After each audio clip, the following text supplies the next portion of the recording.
Hi Basriya, நான் doctor Keerthana. இன்னைக்கு என்ன கன்சர்ன்காக வந்திருக்கீங்க? ஹாய் டாக்டர், என் பல்லுல சொத்தை இருக்கு, அதை நம்ம ஃபில்லிங்ஸ் பண்ணிக்கலாமா? ஓகே, ஃபர்ஸ்ட் நான் உங்களை கிளினிக்கலா உங்க டீத் எல்லாமே நான் எக்ஸாமின் பண்றேன். பண்ணிட்டு அந்த பல்லுக்கு என்ன ட்ரீட்மெண்ட் பிளான் அப்படிங்கறத நான் உங்களுக்கு டீடைலா எக்ஸ்பிளைன் பண்றேன். கேவிட்டினாலே ஃபில்லிங் தானே பண்ணுவாங்க? கேவிட்டினாலே ஃபில்லிங் அப்படிங்கிறது கண்டிப்பா கிடையாது. ஸோ ஒரு சொத்தை எப்படி உருவாகுது, அது எப்படி ஸ்ப்ரெட் ஆகுது அப்படிங்கறத நான் உங்களுக்கு டீடைலா எக்ஸ்பிளைன் பண்றேன். ஸோ அதுக்கப்புறமா உங்களுக்கு என்ன ட்ரீட்மெண்ட் ஆப்ஷனுங்கிறத நான் உங்களுக்கு சொல்றேன். Okay doctor. பொதுவா நம்ம ஸ்டிக்கியா இருக்கிற foods like biscuits, chocolates, chips இந்த மாதிரி நம்ம சாப்பிடும்போது அது பல்லுல ஒட்டிக்கக்கூடிய தன்மை அதிகமா இருக்கும். ஸோ இது ஒரு அரை மணி நேரத்துக்கு மேல நம்ம பல்லுல ஒட்டி இருக்கும் போது நம்ம ஓரல் பாக்டீரியாஸ் என்ன பண்ணும்னா அதோட கான்டாக்ட் வரும். நம்ம சலைவா, நம்ம பாக்டீரியா அண்ட் நம்ம அந்த ஸ்டிக்கி ஃபுட்ஸ் மூணுமே சேர்ந்து என்ன பண்ணும்னா நம்ம ஒரு ஆசிட்ஸ் வந்து செக்ரேட் பண்ண ஆரம்பிக்கும். அந்த ஆசிட்ஸ் நம்ம அந்த அவுட்டர் லேயரான எனாமல் இருக்கு இல்லையா, அதை டீமினரலைஸ் பண்ண வைக்கும். இப்போ இந்த பாக்டீரியாஸ் வந்து நம்ம எனாமலை டீமினரலைஸ் பண்ணும்போது இனிஷியலா பார்த்தீங்கன்னா ஒரு சாக்கி ஒயிட் கலர்ல இருக்கும் நம்ம டீத். ஸோ அது கொஞ்சம் கொஞ்சமா ஒரு லாங் பீரியட் ஆஃப் டைம் ஆகும்போது என்ன ஆகும்னா லைட் ப்ரௌனிஷா மாறும். அதையும் நம்ம கவனிக்காம விட்டுட்டோம் அப்படிங்கும்போது நல்லா பிளாக் கலரா மாறும். ஸோ இது இப்படியே இருக்குமான்னு கேட்டிங்கன்னா கண்டிப்பா கிடையாது. கொஞ்சம் கொஞ்சமா சின்னதா ஒரு ஹோல் மாதிரி ஃபார்ம் ஆக ஆரம்பிக்கும். அதுக்கப்புறம் பார்த்தீங்கன்னா ஒரு பெரிய ஹோலா நல்லாவே ஃபார்ம் ஆகும். அப்போனா பல் வலி வருமா டாக்டர்? கண்டிப்பா உங்களுக்கு வந்து அது ரொம்ப ஆழமா ஆக ஆக உங்களுக்கு பல் வலியும் பல் பூச்சமும் கண்டிப்பா இருக்கும். இப்போ என் கேவிட்டி ஆழமா இருக்கா இல்லையான்னு நீங்க எப்படி தெரியும்? இப்போ சில டைம்ஸ் நம்ம கிளினிக்கலா பார்க்கும்போது அந்த அளவுக்கு நமக்கு டீடைல்டா தெரியாது. ஸோ அதுக்காக நம்ம என்ன பண்ணுவோம்னு கேட்டீங்கன்னா நம்ம எக்ஸ்ரேஸ் எடுப்போம் அந்த பல்லுக்கு. ஸோ அதுல வந்துட்டு நமக்கு அந்த கேவிட்டியோட ஆழம் வந்து எவ்வளவு தூரம் இருக்குன்றது நல்லாவே தெரிஞ்சிடும். ஸோ நமக்கு பல்லுலன்னு பார்த்தீங்கன்னா 3 லேயர்ஸ் இருக்கும். ஸோ அவுட்டர் லேயர் அதாவது வெளிப்புறத்துல இருக்கிறது தான் வந்து இனாமல்னு சொல்லுவோம். ஸோ இந்த இனாமல் பார்த்தீங்கன்னா இருக்கிறதுலே ரொம்ப ஹார்டஸ்டான ஒரு மெட்டீரியல்.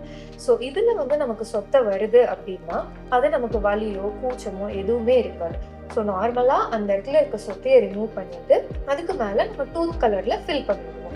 ஸோ இதுவே அந்த செகண்ட் லேயரான டென்டின் அதுக்குள்ள போகும்போது பரவும் போது என்ன ஆகும் அப்படின்னா நமக்கு பல் கூச்சம் உண்டாகும். ஸோ நீங்க ஏதாவது சூடா குடிக்கிறீங்க இல்ல சில்லுன்னு குடிக்கிறீங்க அப்படின்னா அந்த இடத்துல நல்லாவே பல் கூச்சம் ஏற்படும். இந்த மாதிரி இருக்க சொத்தைகள்லாம் நம்ம 2 லேயரா ஃபில் பண்ணுவோம். கீழே ஒரு லேயர் போட்டுட்டு அதுக்கு மேல டூத் கலர் ரெஸ்ட்ரேஷன் பண்ணுவோம். ஸோ இந்த கீழே லேயர் போடுறதுக்கான ரீசன் என்னன்னு பார்த்தீங்கன்னா நமக்கு அந்த சென்சிட்டிவிட்டியில இருந்து ப்ரிவென்ட் பண்றதுக்காக தான்.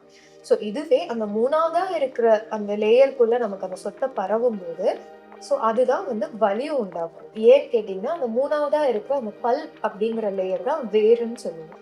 ஸோ அந்த வேர்ல தான் நம்ம நரம்பூட்டங்கள் அப்புறம் இந்த பிளட் வெசல்ஸ் இது எல்லாமே இருக்கு. ஸோ அதை நமக்கு அந்த சொத்தை ரீச் பண்ணும்போது கண்டிப்பா வலி வரும். 3ஆவது லேயருக்கு பரவக்கூடிய சொத்தையெல்லாம் நம்ம நார்மல் ஃபில்லிங் கண்டிப்பா பண்ண முடியாது.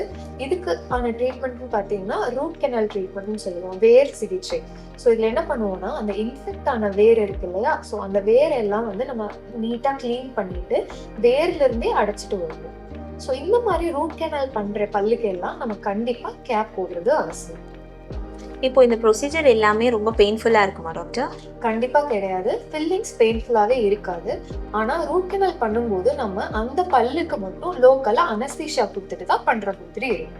டாக்டர், இப்போ கேப் பத்தி சொன்னீங்கல்ல, அது கேப் கண்டிப்பா போடுறது அவசியமா? கண்டிப்பா அவசியம். ஏன்னு கேட்டீங்கன்னா இப்போ அந்த 3ஆவது லேயர்ல தான் நான் என்ன சொன்னேன், பிளட் வெசல்ஸ், நரம்பூட்டம் இதெல்லாம் இருக்குன்னு சொன்னோம் இல்லையா. ஸோ அது எல்லாமே இன்ஃபெக்ட் ஆயிடுச்சு அப்படிங்கும்போது நம்ம எல்லாமே கிளீன் பண்ணிட்டு தான் ஃபில் பண்றோம். ஸோ இப்போ நம்ம கிளீன் பண்ணிட்டு ஃபில் பண்ணிட்டோம்னா அந்த பல்லுக்கான ஸ்ட்ரென்த்தே இருக்காது. ஸோ நம்ம மென்று சாப்பிடும்போது என்ன ஆகும் அப்படின்னு கேட்டிங்கன்னா அந்த பல்லு உடையறதுக்கான வாய்ப்புகள் வந்து நிறைய இருக்கு.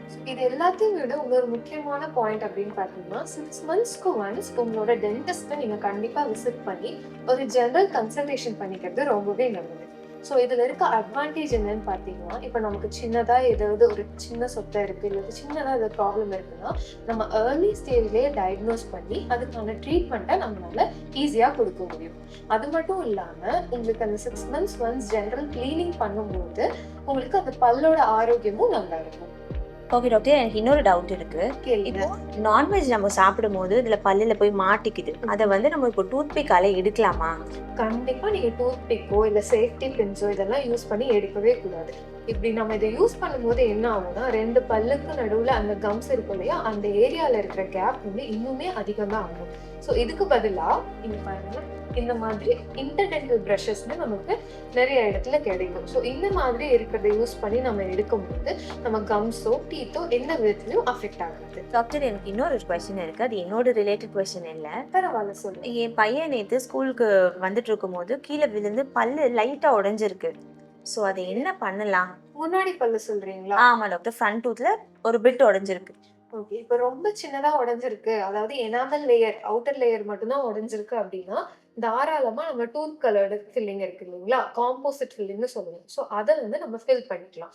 இதுவே வந்து டென்டின் வரைக்கும் கொஞ்சம் போயிருக்கு அப்படின்னா கூட நம்மளால ஃபில்லிங் பண்ண முடியும். இதுவே அந்த 3வது லேயரான பல்ப் அந்த வேர் கிட்ட வரைக்கும் போய் அந்த 1/3 ஒரு 1/2 ஆஃப் த டீத்தே உடைஞ்சிருச்சு அப்படின்னா நம்ம கண்டிப்பா நாம அதுக்கு வேர் சிகிச்சை பண்ணி கேப் போடுற மாதிரி தான் இருக்கும். ஒரு நாள் உங்க பையனை கிளினிக் கூட்டு வாங்க, நம்ம செக் பண்ணிட்டு கன்சல்ட் பண்ணிக்கலாம். கண்டிப்பாக டாக்டர், ஒரு நாள் நான் கூட்டிகிட்டு வரேன் ஸ்கூல் லீவ் டைமில். அண்ட் இப்போது என்னோட ட்ரீட்மெண்ட் என்ன ஸ்டார்ட் பண்ண போகிறீங்க டாக்டர்? இப்போ ஃபர்ஸ்ட் உங்களுக்கு கிளினிக்கெல்லாம் ஒரு வாட்டி செக் பண்ணிக்கலாம். செக் பண்ணிட்டு தேவைப்பட்டால் நம்ம எக்ஸ்ரே எடுத்து பார்க்கலாம் எந்த அளவுக்கு எக்ஸ்டெண்ட் ஆயிருக்கு அப்படிங்கிறது. அதுக்கப்புறம் உங்களோட ட்ரீட்மெண்ட்டை நம்ம ப்ரொசீட் பண்ணிக்கலாம். கண்டிப்பாக டாக்டர், ரொம்ப பொறுமையாக எக்ஸ்பிளைன் பண்ணதுக்கு ரொம்ப தேங்க்ஸ் டாக்டர். தேங்க்யூ.